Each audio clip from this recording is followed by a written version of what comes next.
Welcome back. So I started out the week by remaking these brackets for the cabin door gas struts because the other ones just quite didn't have the geometry that I was looking for, and I got those bonded into place, or at least the little weld mounts that we have bonded into place, so you'll see more on that in a little while. And Jeff, actually we had Britt go and weld these tubes onto those fittings for the tanks there, and one's for the vent line and the other one's for the warmed fuel. So here you can see on the right side here, Jeff has gone and bent the tubes there, so this is where the warm fuel will come out and go there into that front leading edge compartment.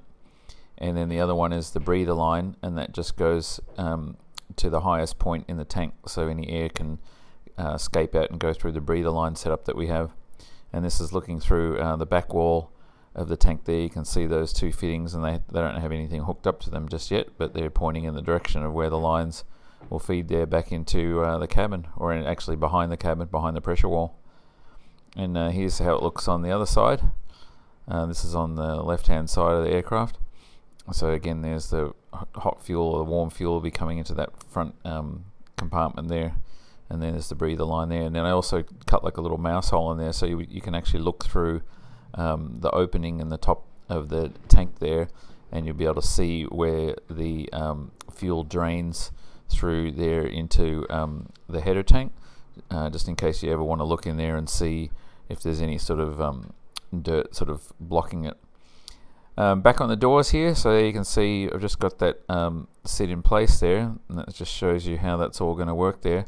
And we have to do a layup over those brackets, or over the weld mounts yet, before we can actually put any load on those, because they're just held in place with some 5-minute epoxy right now.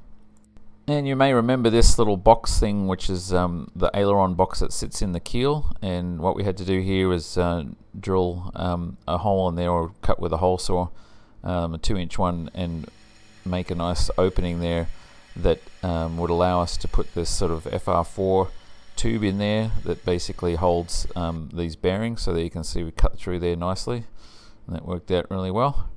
So you'll see that a little bit more later, and also in coming episodes, how that all ties together.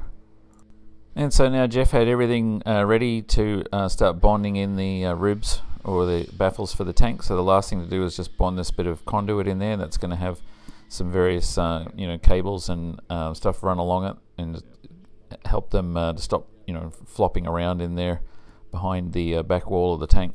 So he's just gone and bonded those in with just 3 little layups of glass to hold them in place, and they'll be having like the antenna cables, and then the cables for the power for the lights and things like that on the wingtips. And so here he's putting the high sole on the first of the back wall pieces for the tanks, in preparation for putting that in place.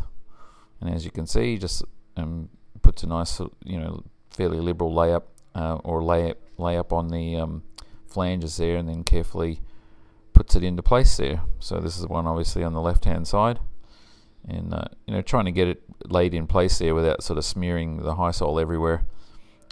It's nice to just keep it nice and neat, so then you don't have to do as much cleanup once it's in place. And with respect to that Aileron box that I was just showing you earlier, this is the FR4 tube that is going to have the bearings mounted in either side.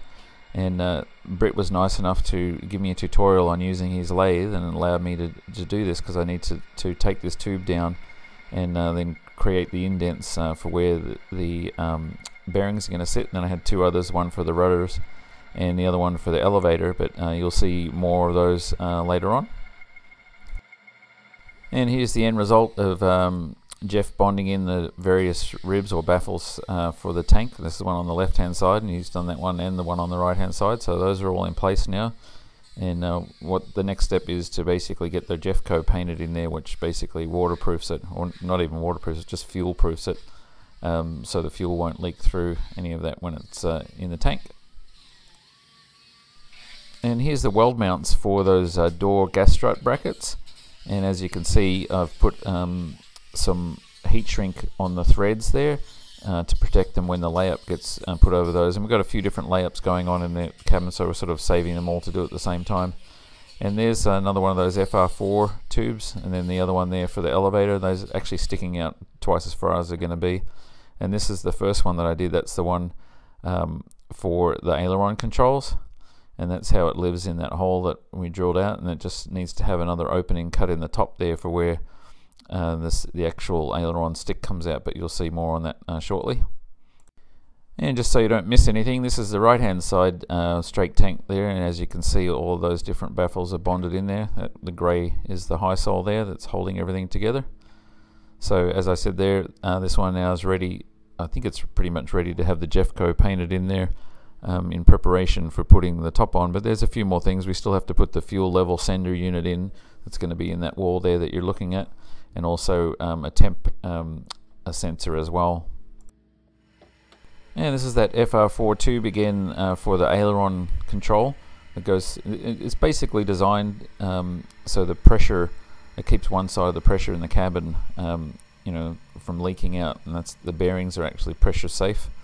So what we had to do here is drill out a little slot that allows the aileron stick to sort of move left and right when you're moving the side sticks. So just decided to do this.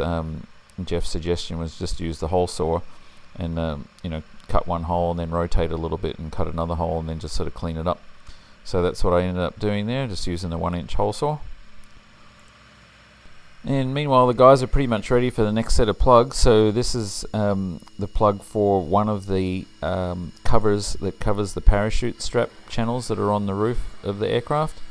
And there's one for the left and one for the right, and these are pretty simple. So this is the first one underway. And here's that little aileron box now, or tube cut out there, and I just got with a Dremel and just flattened out the edge, that pointy edge there between the two holes. And here's that plugged. Now this is the first one done. Looks like a kind of big banana. But anyway, that's just basically the cover that goes over the parachute strap with flanges around the edge. And the moment everybody's been waiting for, there's our new oil shuttle, and it's actually just sitting on the shaft there, and you can see it rotates in, and that's the gap that's between the two there. Just that little gap that you can see there is just enough, or enough to stop the oil from coming out the one side, and just like it did in the CAD, there's basically where the oil feeds in there, and it goes into that center channel there. It's going to squeeze out between those two sort of flat edges there, and then that come out the drains here. So the actual seals that are on the end shouldn't have any pressure on them whatsoever. They're just basically just a very light leak seal kind of thing. And we got that first plug done for the parachute strap cover, and this is the second one now underway. So this is all happening yesterday on Friday. 3 different ones done. You'll see the other ones shortly.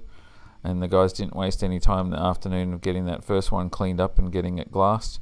So that one is going to be pretty much ready for get putty sprayed on it on Monday. And here's more on the shuttle. So I've got the main O-rings there that seated inside the main housing. And I'm just taking my time with this, doing everything very carefully. There's the seals that go in the end. I'm just using the original oil seals, not those fancy $200 ones that I wasn't that happy with. These are just regular oil seals that are sort of designed for wheel bearings. And they did a good job of sealing the oil when there wasn't high pressure.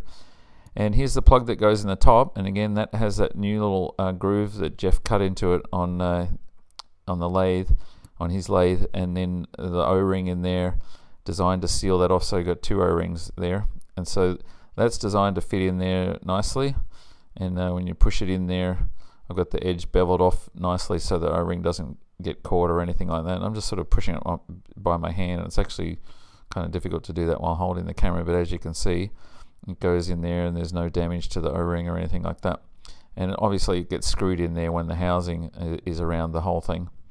So that's how that's going to work, and obviously the feed goes in and the oil makes its way all the way to the prop hub under 300 pounds of pressure. So that's how that all works, as you've been told before in the previous videos. And this is that second plug now coming off the machine, and as you can see, Devon there just with a pocket or Stanley knife there, just cutting off the excess foam there. And they're pretty clever now. They just don't put any glue down where they know it's going to be cut off, so you just end up with this thin little layer that the machine leaves behind. and it doesn't take long for them to clean that up and have it ready for glassing now. And here's the third one for the day, and this one is just with the foam waiting for the glue to dry, holding it to the platform there. That's going to be for the baggage doors for the aircraft. And so here's the second one. That one's pretty much ready now to have the fiberglass put on it. This is at the end of the day on Friday, so it didn't get glass, but it was pretty close to having that done.